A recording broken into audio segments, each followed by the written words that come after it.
particular was I'd always wanted to surprise Seth with a trip to Disney. And I wanted to make sure that we were just able to pull that off. I had heard all of these stories about people that had, packed their kids' luggage and not told the kids where they were going, and all of a sudden, they tell the kids we're going to Disney World, and so we were able to pull that off. I think Seth was 12. I believe he was 12. And we had Seth convinced that they were taking me to the airport because I had a trip to go on. And I asked him if I could borrow his backpack because I needed some extra room, that I was going to a hair show, and that I had two different suitcases with me because I was taking all of the stuff for the hair show, and I had to take two different carry-ons because some of the stuff couldn't be packed. I mean, just the extravagance of the story that we told him, it just kept growing. And he believed it. He believed every word of it. So we had gone to dinner for his birthday, and then the ruse was that they were taking me to the airport and dropping me off. And so we get to the airport, and we got it all on tape where we told Seth, we're like, well, Mom's not the only one that's going on a trip. And we told him I was going to Iowa, of all places. We thought, who would want to go to Iowa? People that live in Iowa love Iowa, but I don't know that many people vacation to Iowa. And so we told Seth that I had a hair show and that I was going to Iowa. And so then it was there at the airport where we got to tell him that we were going on vacation and that we were actually going to Disney World. And he looked at me, and it was so funny. He goes, no business, no speaking engagements, no hair shows. And I said, nope, it's just strictly 7 days of just you and I and Dad, and we're just going on vacation. And, it was that point in time when he questioned that I didn't realize like how much we worked. We worked all the time. We just, because we loved our job, we loved what we did. And because of that, then we just took our job with us everywhere. And many times we would go on a trip for work, and we would tack on a couple of extra days for vacation afterwards.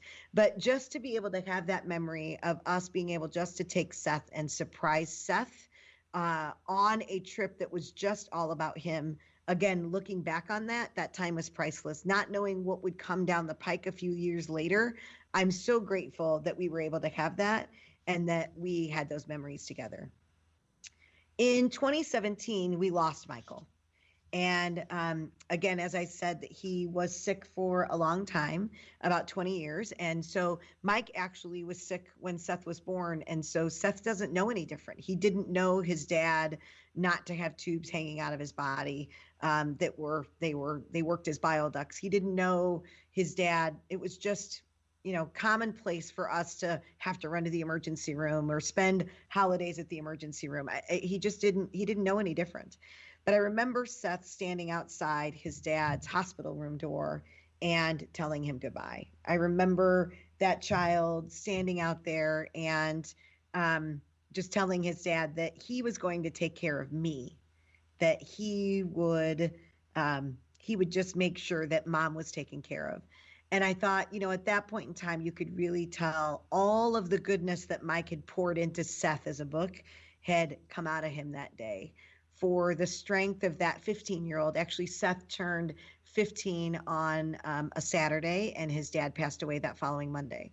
So Mike waited, didn't want to pass away on his son's birthday. That's how much his son meant to him.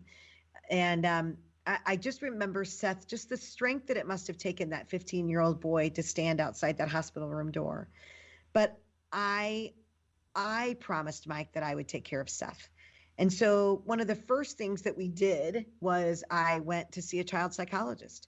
I thought Mike had worked so hard to make this incredible young man. The last thing I wanted to do was screw him up. And I knew that Mike would haunt me forever had I screwed up our son. So we went to see a child psychologist, and I wanted Seth to have a safe place that if he needed to talk to somebody, or he couldn't necessarily talk to me, or didn't feel like he could talk to a family member, that he had a place that he could go. And so we went every other week for the first couple of months. And then it was just once a month. And actually, I remember at the 6-month mark, the child psychologist looked at me and he goes, "You don't need me." He said that you guys are fine. He said, everything that is in your son is already in there. It's already been formed in him, and being bad or going off of the deep end it doesn't resonate with him. If something like that would actually be introduced to him, he wouldn't he wouldn't want any part of it because it just doesn't sit well with him. And he said, I'm here if you need me, but you guys don't need me anymore.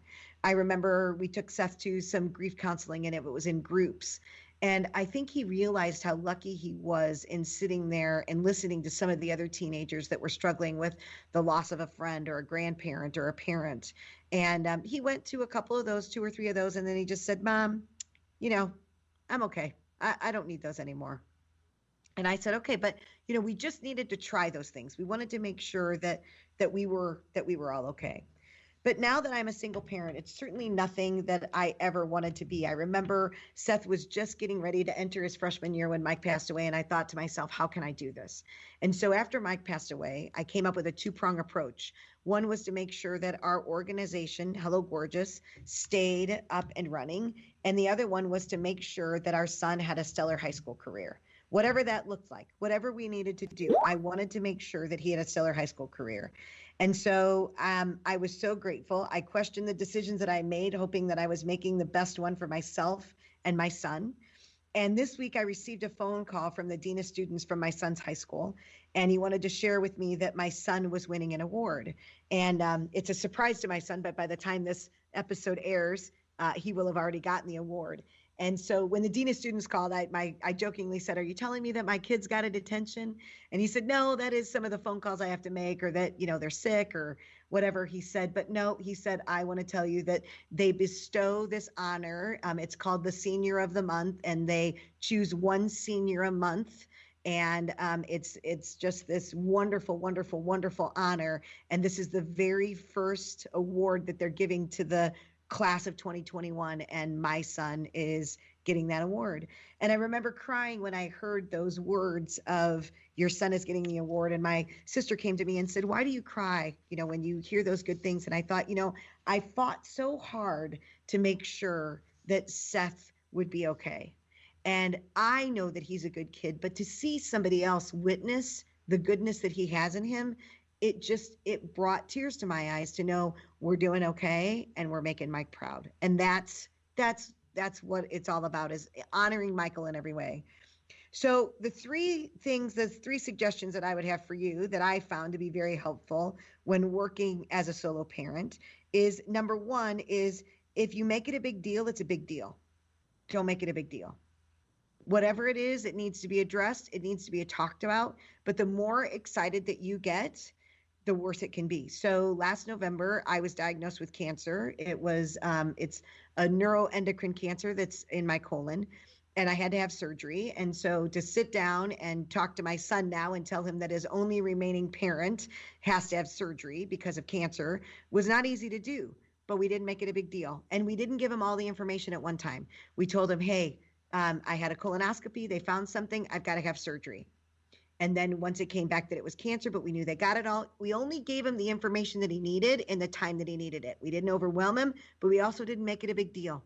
So if you make it a big deal, it's a big deal. Don't make it a big deal. The second thing is celebrate all of the good things and address the not so good things. So if you have to address something that's not so good, obviously we have to have those hard talks, those hard conversations about things that aren't going the right way, but just don't overdo it. Address them, but really, really, really celebrate all of the good things, because it makes them want to do more good.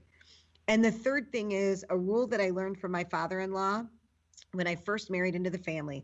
And he said, nobody's ever raised their kids right, and you aren't going to be the first one. Our kids don't want us to be perfect parents. They just want us to be present parents.